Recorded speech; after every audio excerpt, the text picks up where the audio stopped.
3 de febrero, San Blas, obispo de Sebaste y compañeros mártires, año 316. San Blas es apellidado en un antiguo martirologio el obrador de milagros, y la piedad del pueblo creyó que en el cielo sigue gozando del mismo poder. De hecho, no ha quedado fallida tal confianza, y San Blas mereció, por el número de los beneficios y favores que ha obtenido, el ser clasificado en la Edad Media entre los santos llamados auxiliadores, esto es, compasivos, bienhechores. Tal nombre se aplicaba a los más celebrados por la eficacia de su intercesión, y eran 14. Nació Blas en Sebaste, ciudad de Armenia, en la segunda mitad del siglo III, de padres nobles y honrados, que le inculcaron máximas saludables. Por su natural dulce, modesto y prudente, y su honestidad de costumbres, llamaba la atención del pueblo. Deseosos sus padres de que fuese no solo de conciencia recta, sino también hombre útil al Estado, le procuraron sólida instrucción filosófica, en la que salió tan consumado que era la admiración de los sabios. Cursó además las ciencias naturales cuya belleza eleva la mente del hombre y la excita al conocimiento del verdadero Dios. Sentía Blas gran atractivo por estos estudios, en los cuales hizo tan rápidos progresos que le despertaron la vocación de médico, cuya ciencia llegó a poseer con rara perfección. El ejercicio de esta profesión le brindó ocasión propicia de conocer las enfermedades del hombre y con ellas las miserias de la vida. El contacto casi continuo con la materia no embotó los sentimientos de su corazón, como acaece a muchos médicos, que no ven en ellos sino causas y efectos puramente materiales y fortuitos de la vida, sino que, aun siendo él pagano, le sirvieron de ocasión para entregarse a las más serias reflexiones acerca de la caducidad de los bienes temporales y de la solidez de los eternos. La conducta de San Blas es un mentiz rotundo y categórico a la teoría de los fanáticos positivistas, que sostienen el falso criterio de que el hombre se aparta tanto más de Dios cuanto más avanza en el estudio de las ciencias. Dislate colosal es este, pues precisamente el profundo conocimiento del organismo humano es uno de los medios que más fácil y naturalmente conducen al conocimiento y a la alabanza de Dios. Pudieron tanto estas reflexiones y de tal modo conmovieron su corazón piadoso y sencillo, que resolvió prevenir con tiempo aquellos remordimientos que se experimentan en la hora de la muerte, y al efecto, el joven médico abrazó la religión de Cristo. Este paso trascendental de su vida acrecentó más y más el celo que ya desplegaba en el ejercicio de su profesión, hasta tal punto que su vida pudo compendiarse en 2 palabras: abnegación y caridad. Blas, obispo de Sebaste. Mientras se dedicaba Blas al piadoso ministerio de curar enfermos, una nueva tempestad se desencadenó sobre la iglesia. La 10ª persecución, más terrible que las anteriores, decretada por Diocleciano. La ciudad de Sebaste fue sumamente probada, mereciendo por ello ser apellidada Ciudad de los Mártires. Su número en esta ocasión fue de 17,000, y hay que adjudicar la responsabilidad de tan sangrienta obra a Agrícola, gobernador de Capadocia y Armenia. Bien convencido el tirano de que un rebaño sin pastor fácilmente se dispersa, empezó dando muerte al obispo. Pero al obrar así confesaba su total desconocimiento de la vitalidad imperecedera de la Iglesia. Sin pérdida de tiempo se congregan los fieles y unánimemente queda elegido Blas en sustitución del mártir. Año 309. Semejante elección era todo un presagio, pues el nuevo pontífice había de mostrarse no menos consumado médico de las almas que lo fuera de los cuerpos hasta entonces. Pero viendo la imposibilidad de ejercer su ministerio en un ambiente donde habría de ser descubierto al instante, por inspiración divina decidió salir de la ciudad y retirarse a una gruta del monte Argeo, a unas millas de Sebaste. Así procedieron también muchos papas que se ocultaron en las catacumbas persuadidos de que la caridad para con sus hermanos había de prevalecer sobre las ansias personales del martirio. Blas distribuía sus horas en aquella soledad entre la oración y el cuidado de las almas que al parecer había abandonado.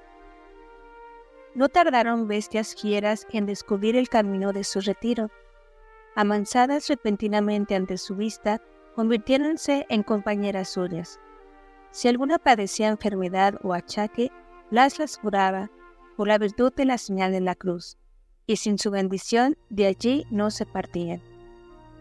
Para que se vea cómo honra el Señor a sus santos, cómo le obedecen todas las criaturas, y se entienda la excelencia e imperio que tuvieron nuestros primeros padres sobre las bestias en el dichoso estado de la inocencia. Un cuervo le llevaba cada día pan para su sustento. Halló San Blas delicias en la cueva, obediencia en las fieras, seguridad en los monstruos, abundancia en los desiertos y deleite en la soledad. Pero el santo prelado no se desentendía de su rebaño espiritual.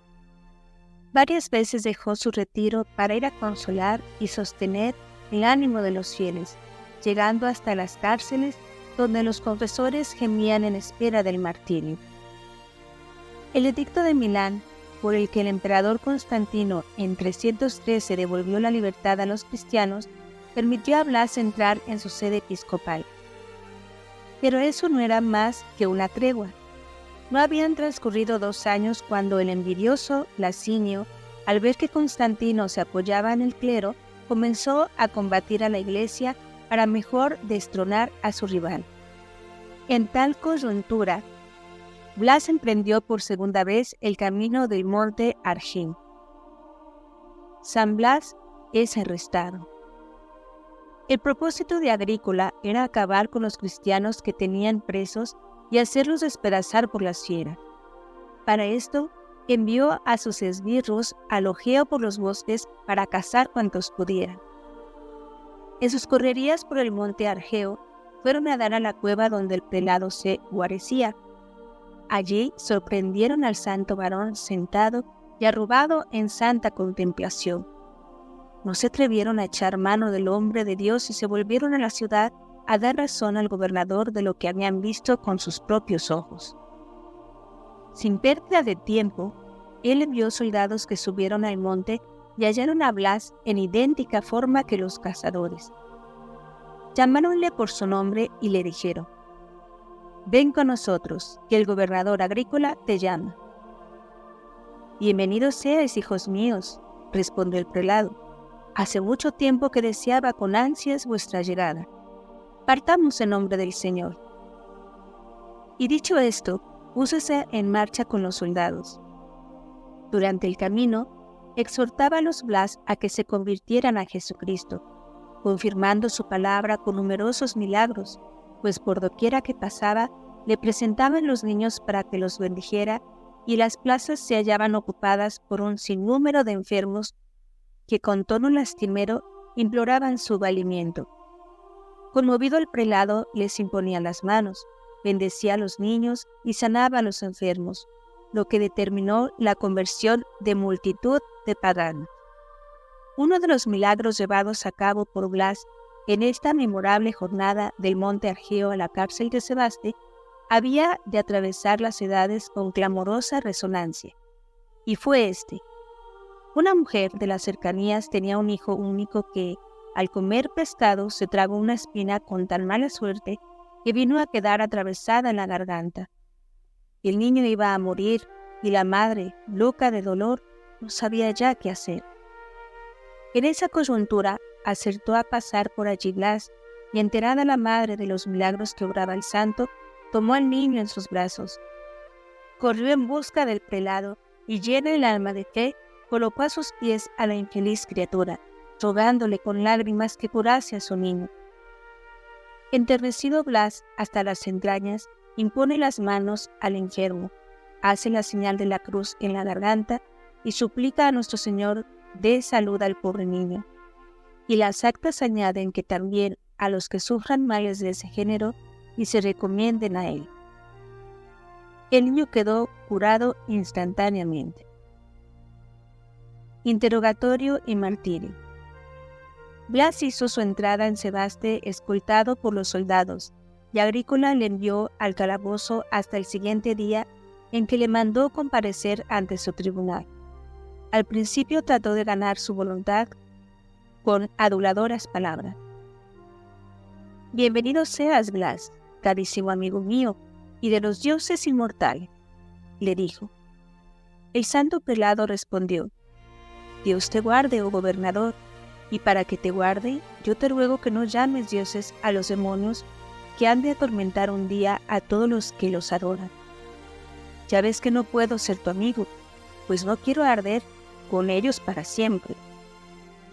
Irritado Agrícola por la resuelta actitud del santo, mandó que le golpearan con varas, y así lo hicieron los sayones con gran fuerza por varias horas, mientras el santo permanecía con grande constancia y alegría, y burlándose del presidente, decíale: «Oh desatinado engañador de las almas, ¿piensas que por tus tormentos me he de apartar de Dios? No, no, que el mismo Señor está conmigo y me conforta. Por tanto, haz de mí lo que quiera». Mandóle el presidente volver a la cárcel, y pasados algunos días, el funcionario imperial ordenó a Blas que compareciera por segunda vez ante el tribunal y le dijo: «Elige una de estas dos alternativas. O adoras a nuestros dioses y eres amigo nuestro, o bien te niegas y en tal caso se te aplicarán los más espantosos suplicios y perecerás a mano airada. Ya te he dicho y te vuelvo a repetir que las estatuas que adoras no son dioses, sino representaciones de los demonios, y por tanto no puedo adorarlos». Viéndole a Agrícola inflexible en su propósito, mandó que le ataran al potro mientras traían peines de hierro como los que usan los cargadores de lana, y con ellos le desgarraron las espaldas y el cuerpo entero. Corrían por el suelo raudales de sangre, caían las carnes a jirones, los verdugos mismos estaban conmovidos y hasta lloraban. Mientras tanto el mártir, volviéndose al gobernador, le dijo: «Esto es lo que ansiaba mucho tiempo, a saber, que mi alma se desprendiera de la tierra y mi cuerpo fuera elevado en alto. Ahora la carne y el espíritu se hallan de acuerdo, y la carne no conspirará más contra el espíritu. Próximo ya a las eternas moradas, desprecio todo lo vano y caduco de acá abajo, y me burlo de ti y de tus suplicios. Estos sufrimientos solo durarán un instante, mientras que el premio será eterno». Las torturas lo único que conseguían era exaltar el ánimo de Blas, y notándolo el gobernador, mandó que le soltaran y le condujeran a la cárcel. Entre el público que había contemplado el tormento había 7 mujeres paganas que, profundamente afectadas por el proceder del mártir, le siguieron en la cárcel recogiendo la sangre que manaba de sus heridas. Al saberse lo que hacían, fueron arrestadas y llevadas ante el gobernador. «Somos cristianas», exclamaron todas a una voz. Agrícola procuró atraérselas con promesas y luego intimidarlas con amenazas. Respondieron ellas que enviase a sus dioses a la laguna próxima a Sebaste, para que lavándose ellas en el agua, les pudiesen con limpieza ofrecer sacrificio. Holgóse mucho de esto el presidente y mandó que así se hiciese. Mas las santas mujeres tomaron los dioses del presidente y los echaron en la laguna, diciéndoles: «Salvaos, si sois verdaderamente dioses». Sabedor Agrícola de lo que pasaba y de cómo se habían burlado de él, entró en furor y condenó a las culpables a suplicios atroces. Una de ellas iba acompañada de sus 2 hijitos de tierna edad, que clamaban llorando: «Madrecita, adoctrinadnos en vuestra fe, no nos dejéis huérfanos, llevadnos con vos al cielo». Para acabar de una vez con la resistencia de las 7 cristianas, condenólas a Agrícola a ser decapitada. Mas antes de presentar su cabeza al hacha del verdugo, oraron largo rato y confiaron la custodia de los 2 niños a la protección del obispo. Al cabo de unos días fue sacado Blas nuevamente de la cárcel y presentado ante el tribunal del gobernador. Al verle Agrícola le dijo: «Tiempo has tenido para deliberar. Ven y sacrifica a los dioses, pues de no hacerlo, sábete que acabaré contigo. Ese Cristo que dices que es tu Dios, no te ha de liberar si te mando arrojar a lo profundo de la laguna». «Infeliz», le contestó Blas, «tú que adoras a los ídolos ignoras el poder de mi Dios. ¿No caminó Jesucristo sobre las aguas, cual si fuera tierra firme, y no mandó a Pedro, príncipe de los apóstoles, que caminara también sobre las aguas hasta llegar a él? Pues bien, lo que hizo con su apóstol, bien puede renovarlo ahora en favor mío, aunque sea el último de sus siervos». Herido vivamente en su amor propio, ordenó el gobernador que condujeran a Blas a orillas de la laguna, donde le siguió un gentío inmenso. El prelado trazó la señal de la cruz sobre las aguas, que al instante se volvieron sólidas como hielo espeso y capaz de sostenerlo. Púsose a caminar entonces a paso ligero sobre las ondas, cual si fuera tierra firme, llegando al centro de la laguna. Una vez allí se sentó e interpeló al gobernador y demás asistentes de esta manera: «Si vuestros ídolos tienen algún poder, o si tenéis en ellos la más pequeña confianza, entrad también en la laguna, y en nombre de vuestros dioses, caminad por encima de las aguas para que su poder quede de manifiesto». Al oír estas palabras del siervo de Cristo, 75 personas, invocando el auxilio de sus dioses, se precipitaron con arrojo hacia él, pero luego se fueron al fondo y se ahogaron. Postrera oración de San Blas, su muerte. En aquel instante un ángel descendió del cielo envuelto en luz brillantísima que deslumbró a todos los presentes y dijo: «Ánimo, valiente atleta de Cristo, sal del agua y apresúrate a recoger la corona que Dios te tiene preparada». Blas se levantó y del mismo maravilloso modo que se había internado en la laguna, salió de ella, y todo el pueblo que se agolpaba en la orilla le vio resplandeciente de luz y radiante de alegría. Juntáronsele los 2 huérfanos de la víspera, hijos suyos adoptivos. Por última vez, Agrícola planteó a los 3 este dilema terrible: o sacrificar a los dioses o morir, y ante su inquebrantable decisión, los condenó a ser atravesados por la espada. Oída la sentencia, apresuróse Blas hacia el lugar de la ejecución, acompañado del verdugo, y allí pidió licencia para orar, lo cual le fue concedido. Postróse de rodillas, levantó las manos y dirigió su mirada al cielo. He aquí la hermosa oración que su biógrafo pone en labios del mártir: «Oh Dios mío, escucha a tu humilde siervo. Sé propicio y atiende a los votos de cuantos practiquen algo a gloria tuya en memoria del sacrificio que te hago de mi vida. Si aconteciere que a uno se le atragantare una espina o un hueso, o si padeciera una enfermedad o sufriera cualquier otra tribulación, o si se viera expuesto a un peligro o afligido por la persecución, cúrale o acuda en su auxilio». El mismo autor agrega que el mártir se hallaba todavía de rodillas cuando una nube luminosa lo envolvió y de ella salió una voz que decía: «Yo he oído tu oración, valeroso atleta, y te he otorgado lo que me pides. Y como despaché tu súplica cuando pediste por una pobre viuda, así también bendeciré a cuantos honren tu memoria.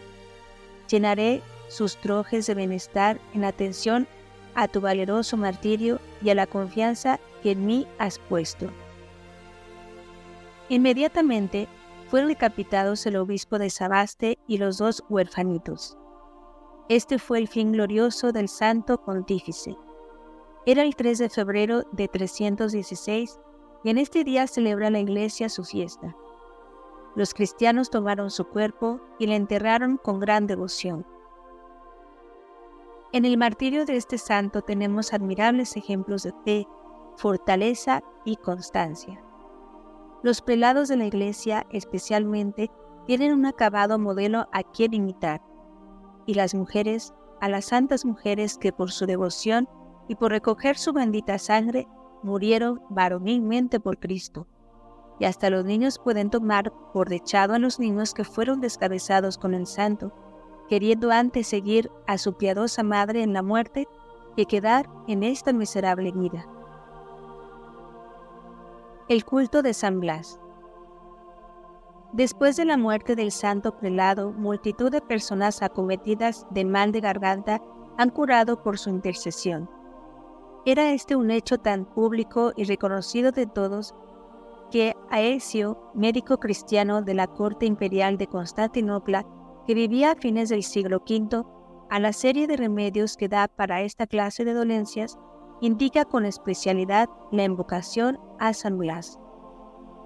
En siglos de fe más arraigada y más de confianza en Dios que el actual, este medio de curación era admitido universalmente y buena prueba de ello es el siguiente hecho, tomado de la historia cristiana del Japón. En 1589 se le atravesó a cierta mujer de aquella tierra una espina de pescado en tan mala forma que no podía hablar ni respirar, hasta el punto de que un padre jesuita, a quien ella mandó llamar, apenas si pudo confesarla. Pero antes de despedirse, le incitó a que invocara a San Blas, prometiendo le enviaría una reliquia suya.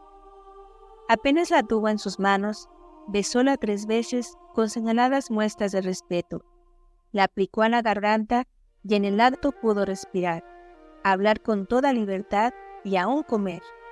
Estaba curada.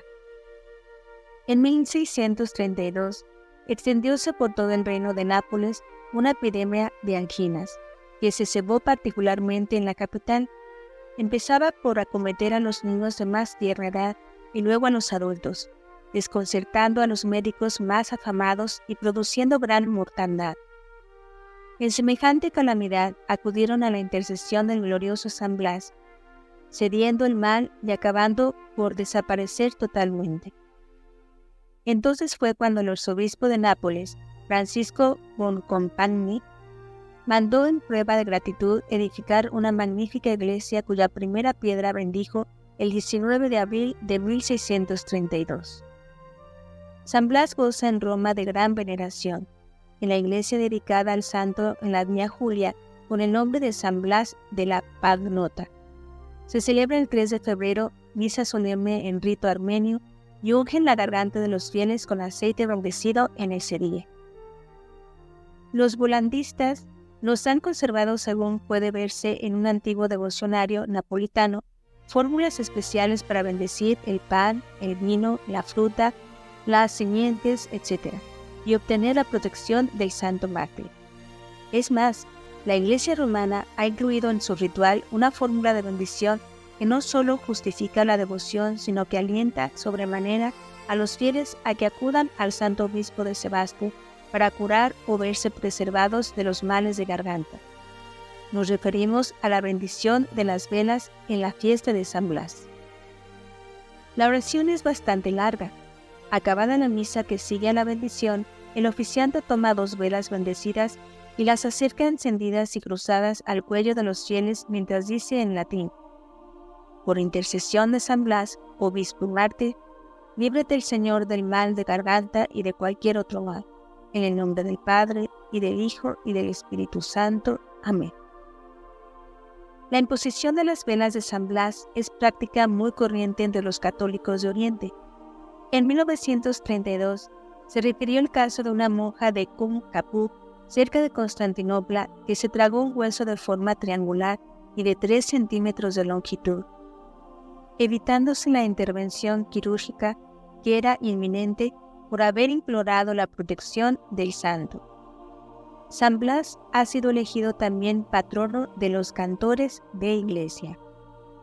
Algunos gremios de operarios tienen a San Blas por patrono, tales como los tejedores y cargadores de lana, en recuerdo de las cargas que usaron para martirizarle, el ramo de construcción, los tallistas de piedra y los labradores. Los agricultores acuden a él en demanda de la protección divina para sus cosechas o para apartar de sus ganados toda epidemia. Muchas iglesias de España, Francia e Italia poseen reliquias del santo que guardan como preciados tesoros.